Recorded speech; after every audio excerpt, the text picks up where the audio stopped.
बिस्मिल्लाहिर्रहमानिर्रहीम। मैं हूं आपका अपना माहिर हैवानात डॉक्टर मोहम्मद आरिफ। प्यारे किसान भाइयों और देखने वाले सब दोस्तों, आपको लाइवस्टॉक हेल्थ चैनल में खुशामदीद कहते हैं। हमारा जो आज का मौजू है ये है जानवरों में किरमों के नुकसानात। कि जो किरम है ये किस हद तक जानवर के लिए नुकसानदेह साबित होते हैं और उसकी पैदावार यानी कि दूध और गोश्त की पैदावार को किस हद तक कम करते हैं। तो आइए इनका जायजा लेते हैं। जानवरों में किरमों के नुकसानात का जायज़ा लेने से पहले जो किरम है इनको हम दो ग्रुपों में तकसीम करते हैं। एक अंतड़ियों में और मैदे में किरम होते हैं और दूसरे फेफड़े और जिगर में।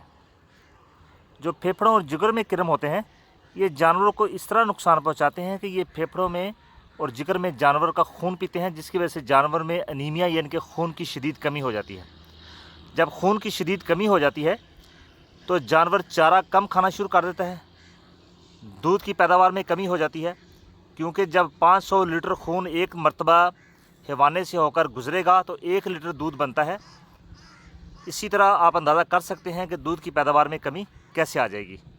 जो ही जानवर के फेफड़ों में ये किरम हमलावर होते हैं तो जानवर की इम्यूनिटी यानी कि बीमारियों के ख़िलाफ़ लड़ने की जो क़ुव्वत मुदाफ़ियत है वो बहुत ज़्यादा कम हो जाती है और जानवर बाज़ औक़ात चारा छोड़ देता है।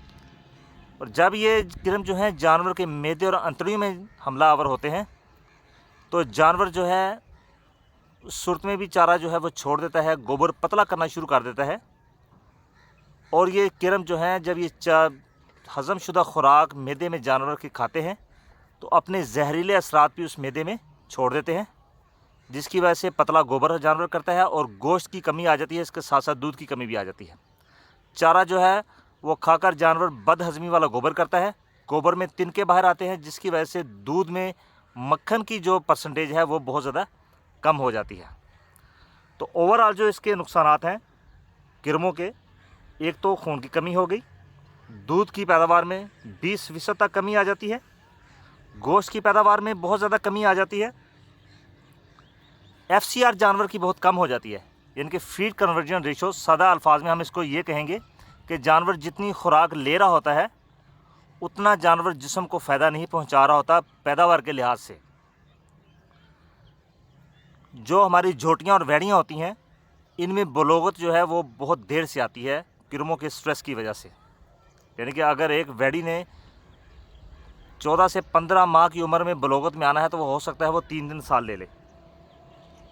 कंसेप्शन रेट बहुत कम होता है, यानी कि हामला जब जानवर जो है वो हामला होता है तो हामला होने में और बच्चा पैदा करने का जो दौरानिया है वो बहुत ज़्यादा बढ़ जाता है। जानवर की जो पैदावार है जिस्मानी लिहाज से और दूध की लिहाज से ये बहुत कम हो जाती है। भूख की कमी, वज़न की कमी, ये मसाइल जो हैं ये ज़िम्मेदार को सहना पड़ते हैं।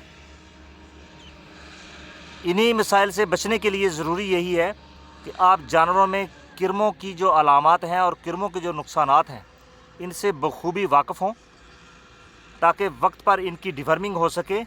हमारी जो अगली वीडियो होगी इंशाल्लाह वो जानवरों की डिवर्मिंग के मतलब होगी कि जानवरों में हमने डिवर्मिंग किस टाइम करनी है, कैसे करनी है और कौन कौन सी अद्वियात को कैसे कैसे इस्तेमाल करना है। इसके लिए हमारी अगली वीडियो जो है वो इंशाल्लाह इसी मौजू पर होगी। हमारी वीडियो से अगर आपको नफ़ा पहुंच रहा है, आप इससे फ़ायदा उठा रहे हैं, तो आप हमें ज़रूर कमेंट कीजिए। हमारे चैनल लाइवस्टॉक हेल्थ को सब्सक्राइब करना ना भूलिए और साथ दिए गए घंटी के बटन को ज़रूर प्रेस कीजिए ताकि आने वाली नई वीडियो जो है वो आपको बर वक्त मिल सके। बहुत शुक्रिया। अल्लाह हाफ़िज़।